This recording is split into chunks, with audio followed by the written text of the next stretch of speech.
자, 여러분, 이제 이번 시간에는 뭘 할 거냐면, 지금까지는 이 판수로 하니까 별로 재미없죠, 그죠? 근데 이제 실물을 좀 보자고. 내가 여러분들 칠 때 자료를 보내줬지만, 자, 우선 오늘은 뭘 할 거냐면, 여기 보시면 벼 건물중 증가하는 거하고 칼리 흡수량, 우리가 비료의 3요소 하면 뭐였죠?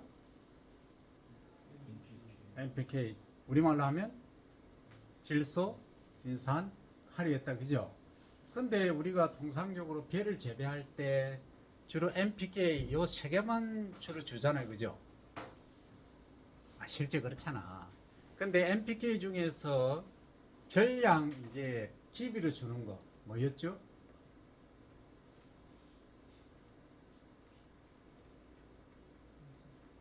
인이잖아, 인. 인은 전량 기비로 줬잖아, 그죠? 이제 경운하기 전에 토양 전면에 뿌린 이후에 그 다음에 이제 전기 경운을 하든 아니면 로타리 경운을 하든 한다 했죠, 그죠? 근데 이제 인산은 그런데 질소하고 칼륨 얘들은 전 생육 시기에 다 필요해. 인산은 초기 한 번만 주면 돼. 요게 조금 다르다는 거죠. 그래서 그럼 카리가 왜 그냥 기비로 한 번에 인산하고 줄 때 다 주면 되는데 나누어 주느냐, 그 이유를 지금 설명하고자 하는 거예요. 자, 그래서 자, 요걸 보면 건물중하고 이제 칼륨 흡수하는 양을 한번 봅니다. 이 건물량이라고 하는 것은 우리가 작물을 이제 이양을 한다든지 직파를 했을 때, 자, 몇 생육 일수가 파종이나 이식에서 시작해서 보통 160일, 180일 정도 걸린다 했다, 그죠? 그죠? 그러면 이제 전체적으로 보면 지상부, 이 위에, 땅 위에 잎이라든지 줄기라든지 하여튼 잎집이라든지 이런 애들 무게를 이제 보는 거예요. 그 전체 무게를 요거 표현한 거예요. 요게 이제 보면 한 10일부터 시작해서 쫙 이렇게 증가하겠죠, 그죠? 요거를 이제 100이라고 하는 거예요. 100. 전체 양을 건조시켜서 80도씨에서 한 2일 정도 건조를 시켜 보니까 요걸 이제 몇 그램이 나오던 요걸 기본 100이라 하자 하는 거예요. 왜? 다른 거 잎하고 줄기하고 이삭이 무게가 언제 많이 생성되느냐, 높아지고 어떻게 되는가를 보기 한 거예요. 자, 보니까 자, 요게 잎이라고 되어 있죠. 벼에서 잎은 뭐와 뭐와 뭐로 구성이 되어 있다 했죠? 잎은 크게 네 가지로 구성이 되어 있다 했죠. 뭐죠?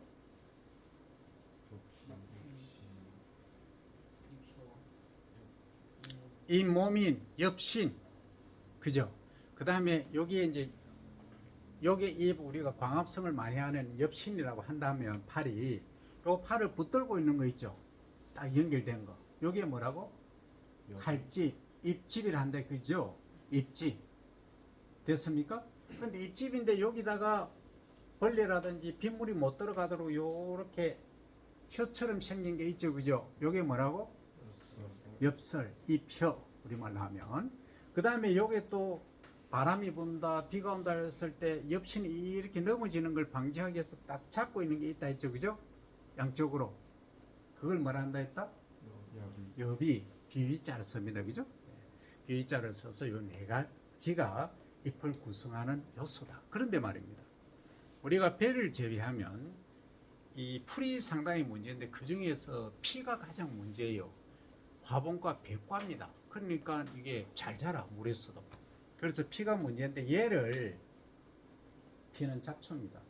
강피, 물피, 돌피 이런 애들이 많이 있어, 피 종류가. 그래서 이런 애들이 이제 피가 가지고 있는 특징 중에 벼하고 차이 나는 것은 같은 잎은 잎인데 뭐가 없다? 잎, 혀와 사고 있는 잎귀가 없다. 됐나요? 그럼 피는 뭐와 뭐는 있다? 잎집하고 잎몸하고는 있다. 그죠? 요거는 벼하고 똑같아. 대신에 없는 게 뭐다? 요렇게 감싸지고 있는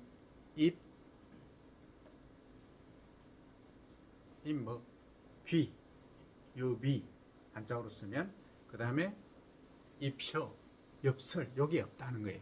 그래서 여러분들 만약에 실습하다가 피 뽑으라 하면은 잘못하면 별을 뽑죠, 그죠? 그럼 구분하려면 어떻게 한다? 그렇지, 입혀하고, 그죠? 입기하고 없는 거, 그죠? 그거는 피잖아. 그걸 뽑으면 돼. 근데 그걸 어떻게 관찰을 하고 있어? 그 관찰하기 힘드니까 어때요? 통상적으로 보면 이 잡초는 벼보다 생육이 월등히 좋아요. 초기에. 그래서 좀 키가 많이 크고 특이하게 이상하게 생긴 놈이 있다. 그 애를 뽑아내면 된다. 근데 우리가 과거에 여러분들 선배 중에 실습하다가 피 뽑아라 했는데 가다 보니까 벼를 다 뽑아 어떤 적이 있어요. 웃지 못할 해프닝이 일어났던 적도 있다 하는 거예요. 그래서 피와 배는 여러분들이 구분을 해야 돼요. 그러면 여기서 우리가 지상부 전체 이제 무게를 보면 이제 제로데이에서 160일까지 변화를 보는 거예요. 거물점 변화를 보니까 이제 잎이 가장 많더라. 요 잎이 뭐라는 얘기예요, 결국은. 여기서 통상적으로 무게를 많이 차지하는 부분이 뭐다?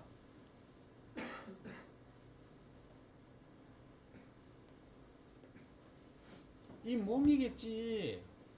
엽신 그리고 잎집, 그죠? 요게 가장 많다잖아.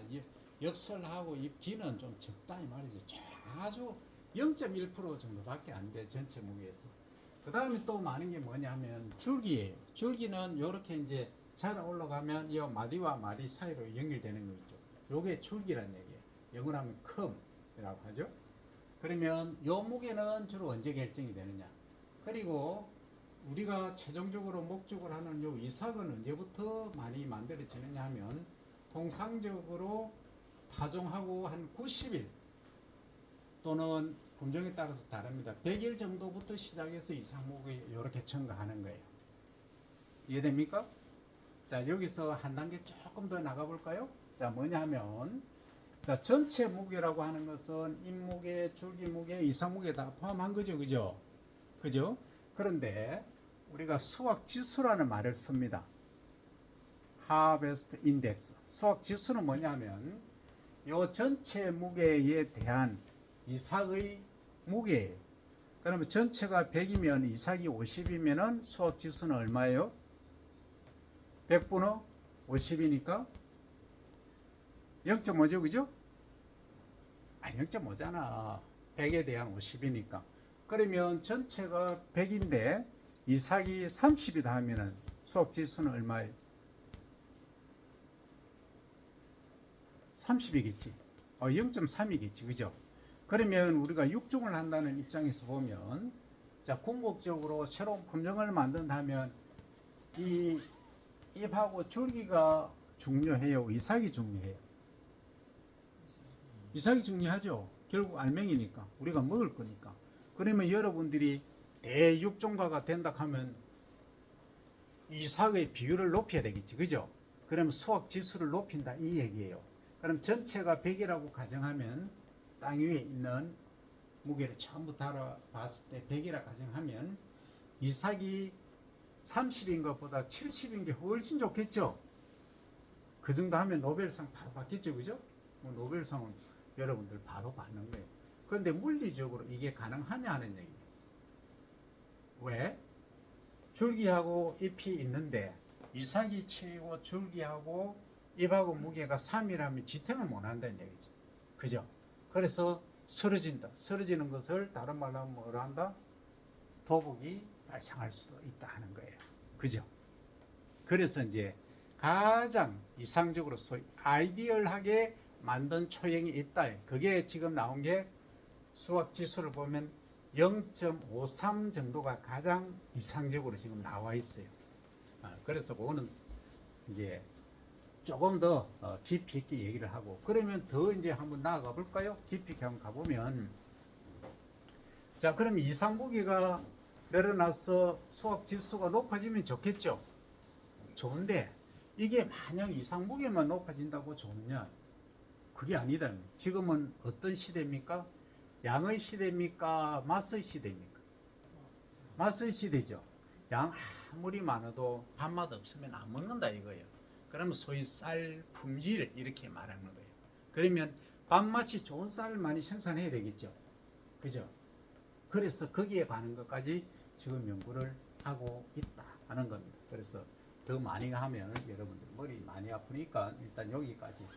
자, 요것은 건물중입니다. 그러니까 파종한 이후부터 수확기까지 전체 땅 위에 벼가 자라면서 잎이든 줄기든 뭐 어느 부위든 이삭이든 무게를 이렇게 100으로 가정했을 때 실제 잎의 무게, 줄기의 무게, 이삭의 무게 변화를 봤다 하는 거예요. 근데 이 줄기 무게는 어때요? 한 130일 정도 되니까 어때요? 다시 줄어들죠. 이상하잖아. 줄기 무게가 줄어들잖아. 그 잎 무게는 어때요? 잎 무게도 120일 되니까 줄어들죠. 아니 무게가 줄어들 수가 없잖아. 통상적으로. 잘 이해가 안 되나?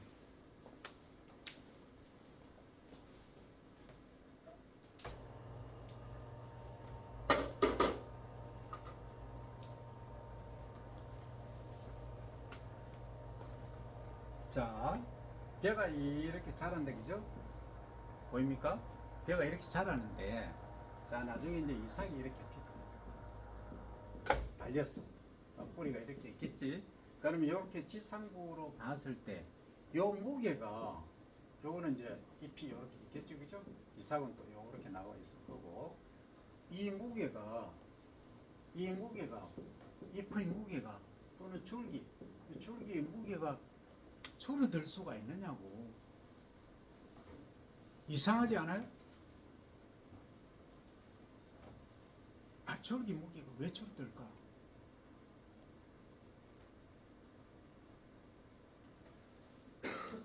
자, 줄기 무게가 줄어드는 이유는 뭐냐 하면 여기에 초기에, 그죠? 우리가 처음에 파종을 하거나 아니면 이양을 했을 때, 그죠?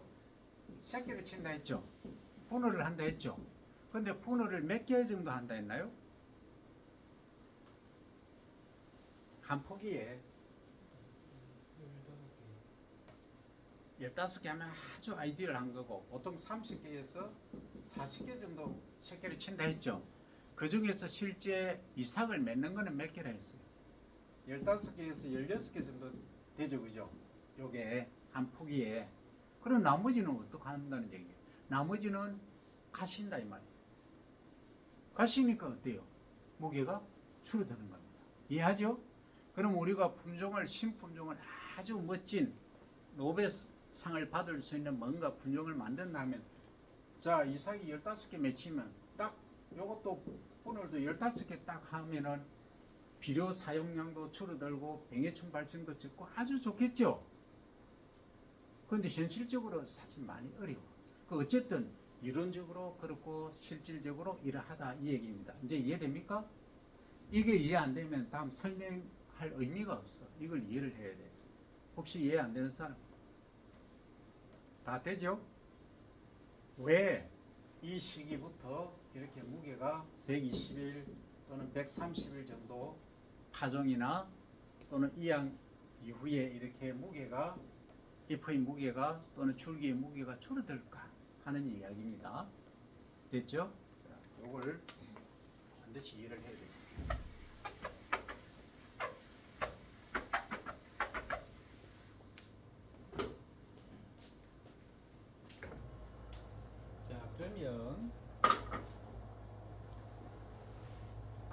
그러면 지금 뭘 보느냐 하면 칼륨을 보는 거예요. 칼륨 흡수. 자, 칼륨 흡수를 보니까 이런 거예요. 자, 전체 칼륨의 양을 이렇게 봅니다. 쭉 보니까 어때요? 이 전체 건물종 하는 거하고 비슷한 패턴을 보이고 있죠. 그죠? 근데 자, 잎을 한번 봅니다. 잎을 보니까 초기에 어때요? 이렇게 했다가 한 90일 되니까 이것도 많이 떨어지죠. 그죠? 근데 줄기 한번 보세요. 줄기는 130일 정도 이후는 떨어지죠. 근데 얘는 어때요? 얘는 한 50일, 60일 정도에서 흡수가 시작됐다가 이렇게 끝까지 계속 증가하는 패턴을 보입니다.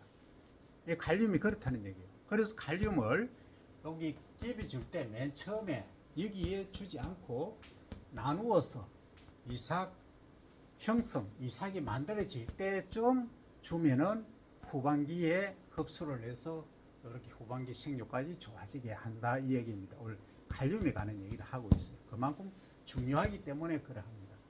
그리고 이제 이삭은 어때요? 이삭은 무게는 이렇게 증가하는데 실제 칼륨은 이삭에서 언제부터 90일부터 이런 패턴으로 증가하죠, 그죠?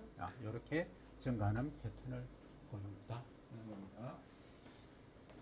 자, 그러면 우리가 이제 숙기하고 실제 이제 그 칼륨 흡수 패턴하고를 봤습니다. 자, 다음은 뭐냐면 우리가 이제 배를 재배하거나 일반 작물을 재배할 때 이제 수분이 공기 중으로 날아가는 경우가 있죠. 수분이. 그 수분이 공기 중으로 지 표면 땅에서 날아가는 것을 뭐라 합니까? 땅에서 공기 중으로 수분이 날아가는 것을 뭐라 그래요? 정발이라 하죠. 그러면 식물체에서 잎을 통해서 공기 중으로 날아가는 것을 뭐라 한다? 정산, 그죠? 그래서 땅에서 공기 중으로 날아가는 것을 정발, evaporation 이렇게 말하고, 잎이나 줄기 등을 통해서 공기 중으로 날아가는 것을 정산, transpiration 이렇게 말한다, 그죠? 그러면 요 두 가지가 공기 중으로 날아가는 거예요. 그 외에는 어때요? 토양 속으로 내려가는 거죠, 그죠? 땅 속으로 내려가는 원리는 뭐에 의해서 내려갑니까? 중력에 의해서, 그죠? 그 지구 중심에서 끌어당기는 힘에 의해서 수분이 밑으로 내려간다. 그 내려가는 물은 중력수라고 하죠, 그죠? 그래서 중력에 의해서 내려가서 고인 물들을 뭐라 한다? 지하수라 한다, 그죠? 수분의 개념 원리는 그러하다. 자, 그러면 이게 토양에서 증발하는 거 말고 잎에서 수분이 공기 중으로 날아가는 것은 왜 날아가는가 하는 거예요. 어디를 통해서 수분이 공기 중으로 날아갑니까?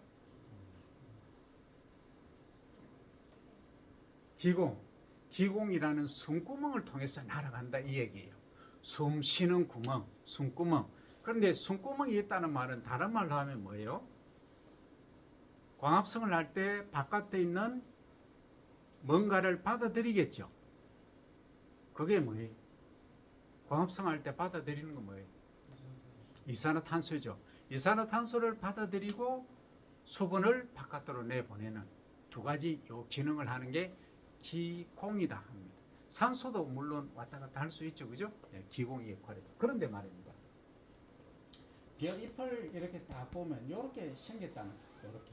그러면 방금 얘기한 기공은 뭐냐? 요거예요. 요거. 공기 구멍이라는 소리예요. 요 채널이 이렇게 형성되어 있다. 그런데 자세히 보면 여기가 요렇게 이제 잎인데 잎을 요렇게 해부적으로 보면 요거는 규산질이 들어가 있는 것을 규질화된 기동세포 이렇게 말합니다. 규질화되어 있다는 건 약간 딱딱해졌다, 규산질화되어 있다 이 얘기입니다. 그죠? 그 다음에 여기 층을 보면 맨 안쪽에 있는 게 실리카하고 셀룰로스 층이 맨 안쪽에 있어요. 요게. 그 다음에 요 바깥쪽에 있는 것이 요게 실리콘, 규소.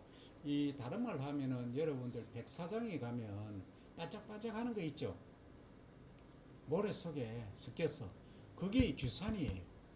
그래서 벼 재배에서는 옛날에 이 규산질 비료를 5년마다 또는 4년마다 공급을 해줬어요. 왜? 벼는 요 규산이 있으면은 요런 규질을 하라. 요걸 형성을 해서 잎을 딱딱하게 하는 거예요. 자, 그럼 잎이 딱딱하다 하는 것은 어떤 장점이 있을까요? 잎이 딱딱하다. 응? 그렇지. 잎이 예를 들어서 연약하다 하면 어때요? 비바람 치면 쭉 늘어지거나 쓰러지겠죠. 근데 잎이 딱딱하게 이렇게 서 있으면 어때요? 비바람 치면 그냥 조금 흔들릴지언정 이게 어때요? 쓰러지지 않겠죠. 그 다음에 그러니까 햇빛을 잘 받죠. 그래서 다른 말로 하면 수광 태세가 좋죠. 그죠? 그 다음에 병이 또는 충이, 균이나 충들이 먹으려고 보니까 딱딱하게 맛이 없거든. 그럼 먹기도 싫어. 그죠? 그래서 이 병해충 저항성도 커지는 거예요. 그런 장점이 있는 것이 이 규산이다. 그래서 규산을 많이 줬다.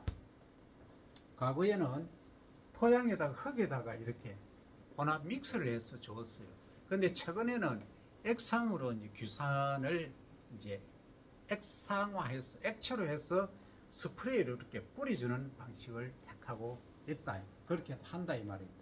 그럼 우리 벼 재배할 때 조금 전문적으로 갑니다. 벼 재배할 때 토양의 규산질 함량은 몇 프로 정도 있는 것이 좋다? 프로로 얘기하기 어려우면 ppm으로 얘기하죠. 그죠? 밀리그램 퍼 킬로그램 130에서 180 ppm. 요것이 밥맛도 가장 좋고 병해충 저항성도 높다 하는 겁니다. 요건 꼭 기억을 해야 됩니다. 규산은 130에서 180 ppm 유지를 해야 된다. 자, 그러면 요게 이제 규산질을 주니까 이런 효과가 있다. 그래서 여기 나왔죠. 그죠? 배는 다량의 규수를 흡수하여 잎을 규지로 함으로써 수광 개수를 좋게 한다. 이런 이야기를 하고 있죠. 자, 그러면 실제 규산질 배려가 효과가 그렇게 뭐가 있는데 보자고. 사진을 한번 찍어봤어요. 자, 이거는 SiO2가 규산질 흡수 형태입니다. 규산이죠. 그죠? Si하고 산소하고 해서 규산, 제로, 안 좋은 거. 요거는 40 좋은 거. 요거는 200을 줬어요. 줘보니까 이건 잎이 어떻습니까? 축 늘어져 있죠. 그리고 40 준 거는 조금 늘어졌죠. 200 준 거는 어때요? 아주 잎이 직립돼 있죠. 밑에 조금 뭐 처진 거 있긴 하지만 전체적으로 아주 직립돼 있죠. 그러면 규산질의 효과는 뭐였어? 여기서 보는 것처럼 잎이 위로 쫙쫙 뻗어 올라가 있죠. 그래서 수광 폐쇄가 좋다 이렇게 말하는 거예요. 그래서 충이라든지 병이라든지 이런 애들이 보면 이거 재미가 없어. 맛도 없어. 딱딱하니까. 그죠? 그래서 병해충 저항성도 강하고 또 쓰러지지도 않고 하니까 더 이제 병해충 저항성이 강하다. 이렇게 하면 됩니다. 자, 그 다음에 이제 볼 거는 뭐냐 하면 여기 보시면 개체당 한 포기당 그죠? 줄기하고 줄기수하고 건물종의 이야기를 하고 있는 거예요. 아까 우리 잠시 봤었죠, 그죠? 자, 보니까 여기서 개체당 줄기수하고 건물종 보면은 자, 요거는 이제 뭐예요? 줄기수를 보니까 두 개, 요 한 개에서 시작해서 몇 개, 6개 한 개체로 봤을 때 이렇게 점가다가 요렇게 가죠, 그죠?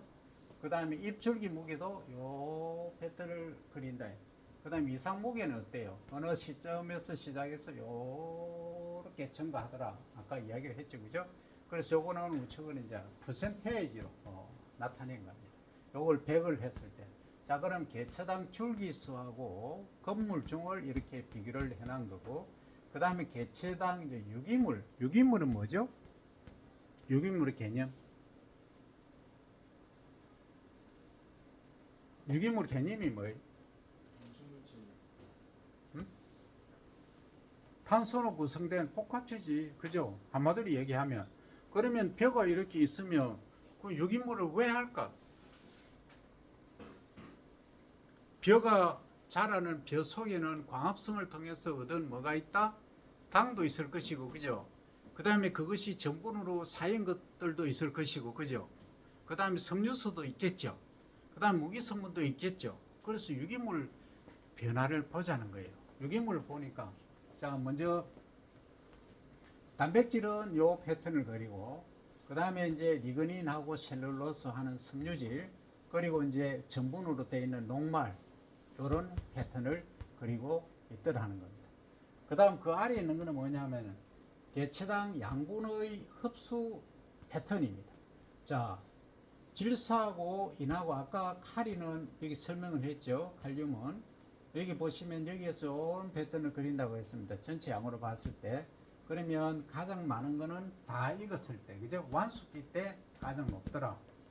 그 다음에 우리가 이제 나중에 설명을 드리겠지만 여기 이제 이삭 배동바지 때 유수 형성기 때 요때부터 많이 이렇게 흡수를 합니다. 그래서 요때 우리가 질소하고 같이 비교를 분실을 하는 거예요. 그럼 기비로 7, 추비로 요때 배동바지 때 거의 30% 정도를 준다 이 말이죠. 자, 그 다음에 이제 질소하고 인하고를 보면 인은 어때요? 인은 전부 이때 기비로 준다 했죠, 그죠? 재배하기 전에 토양에 혼합을 해서 줍니다. 인은. 그러면 흡수 패턴이 요렇게 그런다. 맥시멈 되는 때가 어때요? 유숙기죠, 그죠? 유숙기 때. 호숙기다, 그죠? 유숙기, 호숙기 때. 그리고 질소는 초기에 한번 주니까 이제 기브로 50 정도 주고, 그 다음 새끼 칠 때, 분을기, 요때 또 25% 정도 주고, 그 다음에 카리하고 함께 요 유수, 배동바지 때, 유수 형성기 때, 요때 또, 25% 나눠서 주기도 합니다. 경우에 따라서 비료가 부족하다, 잎이 황화됐다 하면은 질소가 부족하다 느껴지면은 나중에 요게 출수 이후에도 줄 수 있다. 그런 이제 알그름이라고 하는 거예요. 지금까지 다 배웠어요. 그러니까 이런 패턴을 그리고 있다. 자, 그 다음에 이거는 뭐냐면 벼의 생육 시기에 따라서 뿌리가 어떻게 발생하고 하루에 얘들이 양분을 얼마만큼 흡수를 하느냐 이 퍼센테이지로 일단 얘기를 한 겁니다.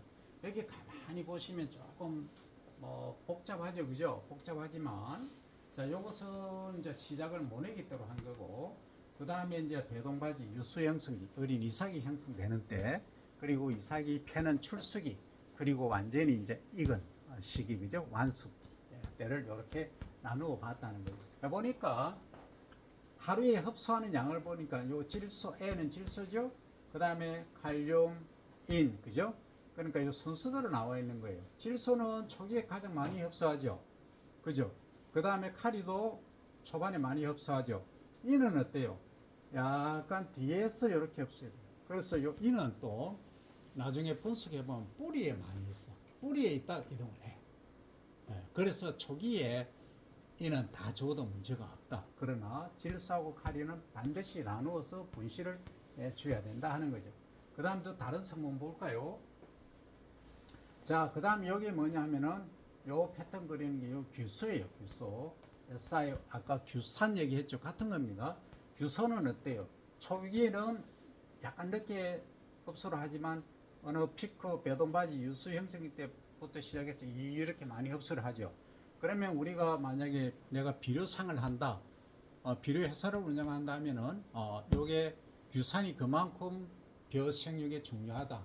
병해충 발생도 적고 친환경 하기에 유리하다 해서 규산을 만들려고 하면은 어느 때 많이 흡수할 수 있는 형태로 만들면 좋을까요? 당연히 배동바지 직전이죠, 그죠? 배동바지 직전에 그냥 스프레이로 공중으로 드론이라든지 뭐 유인, 무인 헬기로 이렇게 뿌려주거나 광역 방제기 같은 걸 활용해서 뿌려주는 그런 방법도 좋더라 하는 얘기죠. 그러니까 병해충 발생도 적고 수광 테스트도 좋아지고 해서 아주 나중에 미질도 좋아지더라는 거죠. 자, 그 다음에 여기 규소가 요 패턴을 그랬다. 그 다음에 이제 철을 한번 보세요. 철 보니까 우리 철이 늦게 들죠, 사람들, 그죠? 통상적으로 빨리 드는 사람도 있는데 그렇게 이해하면 철은 약간 늦게 이렇게 이해를 해주면 됩니다. 그 다음에 마그네슘은 어때요? 전체적으로 약간 늦죠, 그죠? 그 다음 망간은 초기에 좀 많다가 나중에 이렇게 흡수를 하는 패턴을 가지고 있다. 그런데 여기서 이제 주시할 게 뭐냐면 철이에요, 철. 철하고 망간 이런 애들. 자, 얘기가 나왔으니까 설명합니다. 철하고 망간 이런 애들은 나중에 요 후반기에 만약에 부족한 경우가 있어. 부족하면 잎에 깨시 무늬처럼 참깨 있죠. 참깨 씨앗. 참기름 짤 때 참깨 있잖아. 깨소금. 그것처럼 잎에 반점이 탁탁탁탁 생겨. 그걸 깨시 무늬병이라 그래요. 요게 많이 발생해. 그걸 이제 가을 추자를 써서 가을에 떨어질 락, 양분이 부족하돼서 추락답 이렇게 말하기도 합니다. 가을에 양분이 부족해서 생기는 증상, 여기에 가시무늬병 이렇게 주로 말을 합니다. 그러면 주로 이제 이 철분이 문제죠. 그러면 요거 해결 방안까지 찾고 갑니다. 그러면 어떻게 하면 될까요? 우리가 철분을 비재배할 때 안 주잖아. 그죠? 안 주잖아. 통상적으로 배재배할 때 NPK만 주로 주잖아. 그죠? 다 안 주니까 주면 좋지. 근데 이게 따로 이제 안 주니까 어떻게 한다? 얘들은 무거우니까 토양 속으로 아래쪽에 딱 거의 내려가 있다. 소위 어디에? 경, 반, 청, 전기 밑바닥층 있죠? 전기 밑바닥층이 다 거의 사이가 있는 거라. 그럼 이걸 어떻게 하면 될까? 밑에 있는 여기 사이에 있는 경반층에 사이에 있는 얘들을 위로 올려주면 되겠죠. 그러면 전기를 이렇게 깊이 넣어갖고 막 뒤집어 주면 되겠죠. 그걸 다른 말로 하면 깊이가리 또는 전기가리 이렇게 말합니다. 그죠? 그냥 로타리만 위에 대충 이렇게 치는 것이 아니고 밑에 여기 사이에 있는 무기 성분들을 위로 올려준다 이 얘기예요. 그래서 골고루 이제 섞어주면은 이런 추락 현상을 방지할 수 있다. 이렇게 얘기를 하면 됩니다. 자, 여기까지 이제 이해됐죠? 그 다음 이제 뿌리 양을 한번 봅니다. 뿌리 양을 보면, 자, 요게 맨 처음에 노란색으로 나는 게 건전한 뿌리입니다. 건전한 뿌리가 초기에는 어때요? 요 퍼센테이지입니다. 전체에서 요 100% 되는 게 언제냐? 거의 배동받을 때, 거의 유수 형성일 때, 출수 전 거의 30일, 40일 요때입니다. 요때가 뿌리의 양이 가장 많다. 그럼 이때 뿌리의 양이 많다는 말은 다른 말로 하면 뭐예요? 지상부 생육도 가장 많을 때잖아. 사실은 이삭이 형성되기 전에는 그걸 우리가 다른 말로 뭐라 그래요? 최고 분울이 제일 많이 했을 때 그 뿌리 양이 제일 많은 거예요. 이때가. 자, 여기까지. 여기서 그 다음에 어떻게 해요? 다시 이제 떨어지는 거죠. 여기 났던 애들이 죽겠죠. 아니, 뿌리가 처음에 났던 것이 얘가 생을 다 할 때까지 살지는 않잖아. 그죠? 어느 때 거의 죽는다. 이때 최고 분울기 이후에 거의 시들시들 꼿꼿해진다 이 말이지. 그러면은 새로운 뿌리가 나도록 유도를 해줘야 되겠죠. 그래서 우리가 중간낙수 들어봤죠? 중간낙수를 하는 이유 중에 하나예요. 왜? 죽는 뿌리는 빨리 없애주고 새로운 뿌리가 나게끔 해주는 거예요. 그렇게 하니까 어떤 장점이 있느냐? 새로운 뿌리가 또 나기도 하고 그 다음에 새로운 뿌리가 나기 전에 이렇게 물을 확 떼주니까 토양 속에 있는 메탄 생성균들이 물이 많은 상태에서 메탄 생성균이 메탄을 많이 발생을 시켜서 지구 온난화가 문제가 되더라는 거죠. 그렇죠. 그래서 우리가 중간낙수 한 2주 정도만 이때 최고 분울기 때 직전에 유효분을 끝나고 나서 물을 한 2주간 떼주니까 메탄 발생이 한 50%, 60%까지 떨어지더라는 거죠. 아주 드라마틱한 결과가 나왔다는 거죠. 그래서 이걸 지금 시범사업으로 전국에 진행을 하고 있어요. 그러면 지구온난화를 많이 막을 수 있다 하는 장점이 있는 거예요. 자, 그렇게 되고 그 다음에 이제 전체 뿌리로 보면 이렇게 되는 거죠. 자, 붉은색인데 요렇게 거의 출수기 직전까지 맥시멈으로 되다가 그 다음에는 앞에서 죽어가는 것들이 있기 때문에 요렇게 약간 줄어들겠죠. 이런 양상을 보인다는 거죠. 그 다음에 또 노란색은 뭐냐면 새뿌리입니다. 아니 요 초록색이 새뿌리입니다. 새뿌리를 한번 보세요. 처음에 이렇게 새뿌리가 났죠. 그죠? 났다가 맥시멈이 됐다가 언제 배동바지 때 맥시멈 됐다가 여기서부터 어떻게 된다? 떨어진다. 그런데 요걸 중간낙수를 해주니까 이게 더 많아지는 거예요. 이렇게는 안 되고 요런 식으로 그림을 그려주더라고요. 그래서 후반기 생육을 더 좋게 한다 하는 이야기가 됩니다. 자, 요걸 잘 나오나? 자, 요건 뭐냐면 자, 우리가 입새가 뭐예요? 우리말로 하면 요 순 우리말이에요. 한자로 하면 엽신이죠, 그죠? 잇몸. 그 다음에 줄기하고 잎집하고 그리고 뿌리하고 요 세 군데를 나누어서 질소가 얼마만큼 분포를 하고 있느냐 시기별로 본 거예요. 그러면 자, 여기 질소 함량을 시기별로 이렇게 보니까 자, 초기에는 어때요? 요거는 잎새에 그죠? 잇몸이죠. 잇몸 보니까 질소 함량이 요렇게 올라가다가 요렇게 떨어지는 패턴을 가지더라는 거죠. 그 다음에 뿌리를 봅니다. 뿌리가 초록색입니다. 뿌리는 어때요? 속에 조금 이렇게 흡수를 하다가 이거와 같은 패턴을 거의 그리죠. 그리다가 요렇게 내려가는 거예요. 자, 그 다음에 줄기하고 잎집의 질소 함량을 보니까 어때요? 패턴은 거의 비슷하죠. 요런 양상을 그립니다. 이건 뭐냐면은 잎새하고 줄기하고 잎집은 지상부잖아요. 그죠? 요거는 두 개가 같은 양상을 거의 그리고 있더라. 그래서 여기 출수기 기점, 이삭이 패는 기점으로 해서 10일, 20일, 30일 이후에는 전부 다 되더라. 근데 질소 같은 경우에는 요 이양하고 육묘 이양하고 한 30일, 20일, 30일 정도 되니까 어때요? 완전히 떨어지죠. 그죠? 이건 뭘 의미하느냐면 유목의 때 어릴 때는 질소 함량이 얼마예요? 거의 요거는 퍼센트로 하면 한 4% 정도 되는 거예요. 밀리그램 per g이기 때문에 40이라는 것은 4%예요. 한 4%, 4.5% 되다가 수학기 때쯤 되면은 딱 거의 1.2%, 1.3% 정도 되는 거예요. 조금 더 나아가면 우리가 시엔율 들어봤죠? 시엔율. C가 탄소고 N이 뭐다? 질소. 그래서 다른 말로 하면 탄질률이라고 하죠. 그죠? 그럼 탄질률, 탄소가 위에 있고 질소가 밑에 있죠. 그죠? 탄소가 위에 있고 질소가 밑에 있다. 그러면 탄질률이 높다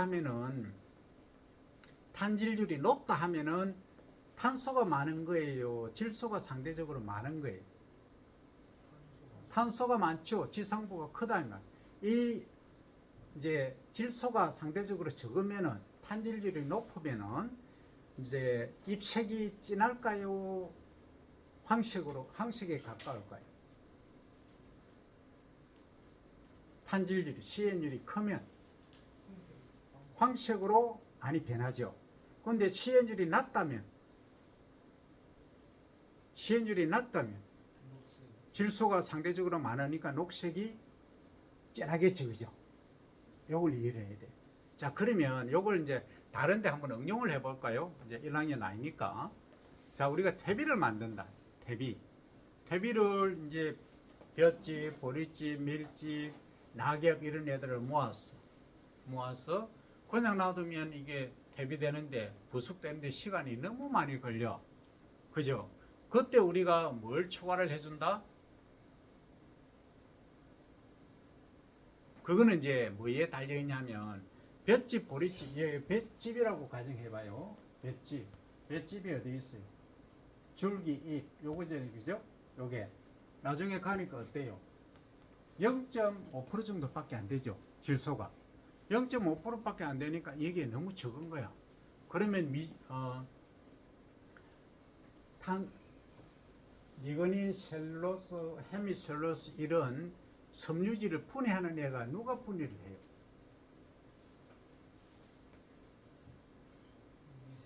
미생물이 당연히 분해하잖아. 그럼 미생물이 지 몸체를 만들려고 하면 가장 핵심이 질소죠. 단백질이잖아. 질소. 그럼 질소가 부족하면 안 되죠. 그래서 우리가 퇴비를 만들 때 공급해 주는 게 질소를 공급해 주는 거예요. 요소 비료를 주기도 하고 과거에는 똥오줌을 주기도 하고 했다 이 말이에요. 아니면 가축 분유를 주었다. 그러니까 이게 질소 함량이 높아지니까 미생물이 지 몸체 만드는 질소가 많으니까 단백질을 많이 만들어서 번식을 많이 하는 거예요. 그러니까 볏짚이나 보리집, 밀집, 낙엽, 나무가지 이런 애들이 퇴비로 빨리 되는 거예요. 그래서 퇴비를 만들 때는 시엔율이 어떻게 돼야 된다? 높아야 된다? 낮아야 된다? 낮아야 된다. 요게 핵심이에요. 그 얼마나 낮아야 되느냐? 이렇게 질문하면 어떻게 답할래요? 1대1, 100대1. 통상적으로 볏짚은 수확할 때쯤 되면 탄소하고 질소 비가 어느 정도냐면 거의 80대1입니다. 탄소 80, 질소 1. 근데 보리집, 밀집 이런 애들은 거의 120대1이에요. 근데 우리 콩과 작물 있죠? 콩과 작물, 알팔파라든지 이런 애들 있잖아요. 혈이배치라든지 장원영 이런 애들은 거의 12.5, 15, 알아야 18 이래요. 그러면 어때요? 질소가 상대적으로 많은 거죠. 그럼 얘가 빨리 분해를 되는 거예요. 조금 더 한번 가볼까요? 정신 바짝 차려야 돼. 자, 그러면 퇴비를 만드는 데는 어때요? 탄질률이 낮으니까 퇴비가 빨리 만들어졌죠. 그렇죠? 그렇잖아. 근데 우리가 이제 친환경 한다고 해서 이것을 이제 논에다가 물이 있는 상태에 넣었다. 그러니까 이제 시연율이 아주 낮은 걸, 질소 함량이 상대적으로 높은 걸, 이 유기물을 뭐 자원형이라든지 혈이배치라든지 알팔파 이런 애들 콩과 작물을 논에다 바닥에 그냥 넣었어. 뿌렸어. 뿌리면 분해가 빨리 되겠죠. 그죠? 그럼 분해가 빨리 된다는 말은 거기서 가스라든지 이런 게 열이 많이 발생하겠죠. 그러면 이제 이양을 했다. 그죠? 벼를 이양을 했다 했을 경우에는 어떻게 됩니까? 뿌리가 빨리 상하겠죠. 왜냐하면 가스 많이 발생해 온도가 높으니까 그런 문제가 발생한다. 요걸 조금 더 한 단계 가볼까요? 그러면 요걸 우리가 표현을 뭘로 하느냐면 산화 환원전이라고 얘기를 해요. 그걸 Oxidation Reduction Potential 이렇게 하죠. 그러면 요걸 표현할 때는 EH라고 들어봤죠?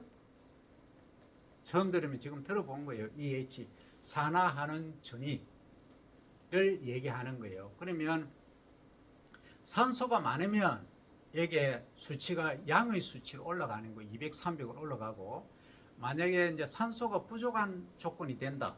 그 산소가 부족한 조건은 뭐예요? 논에 지금 물이 잠겨져 있는데 시엔율이 낮은 콩이, 혈이배치, 자운형, 알팔파 이런 질소가 많은 유기물을 넣으니까 미생물이 분해하려고 미생물이 산소를 막 먹겠죠. 먹으면 산소가 부족한 조건이 되겠죠. 그걸 뭐라 한다? 환원 조건이라 이렇게 말하는 거예요. 그러니까 환원 조건이 되니까 EH가 어떻게 된다? 떨어진다. 그게 마이너스 뭐 50, 100, 많게는 마이너스 300까지 내려갈 수가 있는 거예요. 그래서 이제 요거 하나를 두고도 여러분들이 이제 깊이 있게 쫙 끝까지 가야 돼. 어차피 상위까지 배울 거니까 조금 한 단계 업그레이드 시켜봤어요. 자, 그 다음에 이제 인의 함량을 보면 요게 이제 질소입니다. 그죠? 질소가 이런 패턴거리고 그 다음 인은 어때요? 인도 질소나 거의 비슷한 양상을 그리고 있죠. 그죠? 요거는 뭐냐면 인이 요게 초록색의 뿌리라고 했죠. 뿌리에 인이 많다. 아까 설명을 했었죠. 그 다음에 요거는 뭐냐? 잎새, 잇몸이죠. 잇몸에 인은 거의 비슷한 패턴을 가지고 있다. 한 2에서 3% 정도로 유지를 하고 있다. 그 다음에 요거는 뭐예요? 붉은색은 줄기하고 잎집을 보니까 초기에는 좀 많다가 나중에는 이렇게 출수 전 한 15일 정도 20일 전 이때는 많이 드랍되더라 떨어지더라. 그래서 한 2% 야로 유지가 되더라 하는 겁니다. 그 다음에 이제 칼리를 봅니다. K죠. K를 보니까 자 여기에 맨 위에 있는 패턴이 뭐겠어요? 잎새죠. 잇몸에 보니까 이렇게 된다. 그래서 이게 질소가 아까 얼마였어요? 거의 3에서 4%를 유지했죠. 초기에는. 나중에는 뭐 1에서 2% 정도 유지를 했지만 카리를 한번 보세요. 카리가 거의 3에서 4% 정도 유지를 하고 있죠. 그죠? 하고 있다가 나중에 출수 이유는 어떻습니까? 이렇게 2에서 3% 정도로 유지를 하고 있다. 그래서 결국은 카리가 많이 요구된다. 후반기에. 그죠? 자, 그 다음에 이제 요 초록색은 뿌리라고 했죠. 뿌리의 칼리 함량을 보면 초기에는 1, 2% 정도로 유지를 하다가 후반기에 가면 어떻습니까? 이렇게 거의 0.5% 정도로 뿌리에는 칼리가 적다. 뿌리에는 가장 많은 게 뭐다? 인산, 인이 가장 많다 하는 이야기를 하고 있다. 이런 겁니다. 자, 여기까지 여러분들이 이해를 좀 하기가 어려운 부분도 있을 건데 일단 이해하기 어려우면 한 번 더 보면 됩니다. 내가 동영상 올려놓을 테니까 저 여기까지 하고 브레이크 10분.